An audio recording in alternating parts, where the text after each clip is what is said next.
salut les résineux et les résineuses, les foufous de résine. Aujourd'hui, on se fait enfin la statue de Infinite Studio Goku SSJ2 en 1/4. On est sur 53 de haut, 28 de large et 23 de profondeur, donc c'est pas énorme. Allez, c'est parti. Du coup, au niveau de la boîte, elle est vraiment toute simple, hein. C'est une boîte couleur marron avec écrit Son Goku. Il n'y a pas de strap.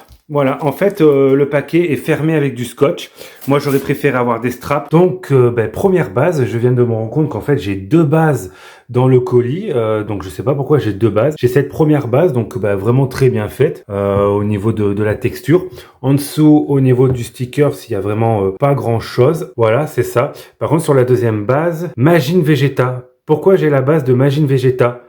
Alors j'ai Goku, mais j'ai la base de Majin Vegeta. Alors l'autre base, à peu près comme celle de Vegeta, c'est pareil. Et celle-ci, en effet, c'est bien Goku. Voilà, sans Goku. Et moi, c'est la numéro 66 sur 279. C'est plutôt cool. Alors pour le Goku, franchement, très belle peinture, magnifique, de lumière qui est un petit peu vraiment très bien texturée. Ça me fait penser vraiment comme les statues de Cloud Studio au niveau des couleurs et de la texture. Ouais, c'est vraiment sympa. Le pantalon et tout, vraiment cool. Avec les effets d'énergie, ce sera plutôt sympa, ouais. Au niveau de la tête, franchement, il n'y a rien à dire. Très, très, très belle tête. Les blessures, c'est super bien fait. Le regard, c'est vrai qu'il est assez bas, donc c'est une statue qu'il faudra mettre un peu en hauteur, parce que si vous la regardez comme ça, c'est vrai qu'on a du mal à voir les yeux. Très très joli, franchement. C'est vraiment de très très belle qualité.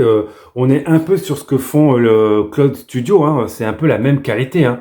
Franchement, y a rien à dire, hein. Au niveau des effets d'énergie, écoutez, c'est pas mal. Par contre, j'ai tout ça en effet d'énergie, qui je pense vont sur l'autre base, parce que là, j'ai tout monté. C'est du PVC, c'est pas de la résine. J'ai mis les effets d'énergie, donc les effets d'énergie c'est du PVC aussi, mais c'est assez pointu, donc ça peut casser facilement, hein. Par contre, il n'y a pas de notice de montage, donc débrouille-toi comme tu peux. Il n'y a pas d'aimant au niveau des effets d'énergie, ce n'est pas aimanté, il faut juste le plugger dedans, quoi, faut le mettre. Bon, c'est plutôt cool, c'est plutôt sympa, c'est une belle statue. Il me reste encore un effet d'énergie, comme celui-là, mais je ne sais pas où il va et j'ai pas d'emplacement. Je me suis demandé s'il y avait possibilité de mettre la deuxième base. Eh ben oui, vous avez la possibilité de mettre la deuxième base. Alors vous avez un énorme jour, comme vous voyez l'emplacement est prévu pour Vegeta, c'est pas prévu pour Goku, mais il y a possibilité de le mettre. Par contre la statue bouge énormément, hein, ça bouge.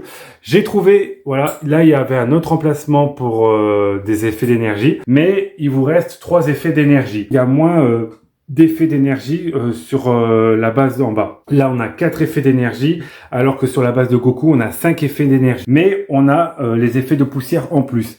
Alors, est-ce que ça va vraiment le coup d'exposer la statue comme ça? Alors, qu'est-ce que ça donne à côté de mon Broly? Ça vous paraît peut-être petit. Alors oui, c'est vrai que je pensais que le Goku arriverait à peu près à la hauteur du Broly. Mais en fait, c'est parce que la base de Broly est beaucoup plus haute que celle de Goku. Mais si vous enlevez Broly de la base et que vous le mettez à côté de Goku, ce sera pareil. En gros, en termes de personnage, c'est à peu près la même hauteur. C'est parce que la base et les effets d'énergie sont plus imposants que le Goku. Du coup, c'est pour ça qu'il fait un peu ridicule. C'est vrai que le Goku, il aurait fallu une base peut-être un peu plus conséquente. J'ai le scotch accroché à mon pied, mais de ce fait ça rend plutôt bien, hein. Ils vont bien côte à côte. Voilà, j'ai branché la statue, donc voilà ce que ça donne au niveau du light-up. Bon, c'est sympa, mais c'est pas ouf. Donc là, je suis entièrement dans le noir. Donc qu'est-ce que ça donne entièrement dans le noir? Écoutez, ça éclaire vachement bien, hein, quand même. Ça éclaire bien mon tableau de l'autre côté. Ça éclaire super bien les statues sur le côté. Franchement, ça rend super bien. Le rendu final, je suis bien content. Voilà. Donc voilà ce que ça donne, les 3 statues illuminées l'une à côté de l'autre. Voilà, du coup, une nouvelle statue dans la collection. C'est sympa, ça rend bien. Donc c'est une belle réalisation. Au niveau de la réalisation, on se rapproche vraiment de ce que fait Cloud Studio. Au niveau des couleurs, de la texture, bon, je trouve que maintenant, beaucoup de fabricants s'inspirent de ce que font Cloud Studio. Et c'est vrai qu'il y a beaucoup de statues maintenant qui ressemblent à Cloud Studio au niveau de la peinture et de la texture. C'est vrai que je m'attendais à plus grand. Il y a juste les effets d'énergie que je suis pas très fan. C'est vraiment tout droit comme ça. J'aurais préféré plutôt d'énergie vraiment plus arrondi comme Broly ou même quand on peut voir dans l'animé, hein. Mais cela dit, c'est cool, c'est sympa. Les effets électriques, c'est vraiment bien. Tous ces petits éclairs qu'il y a autour de Goku, ça rend vraiment bien. C'est du PVC, mais franchement, c'est pas gênant.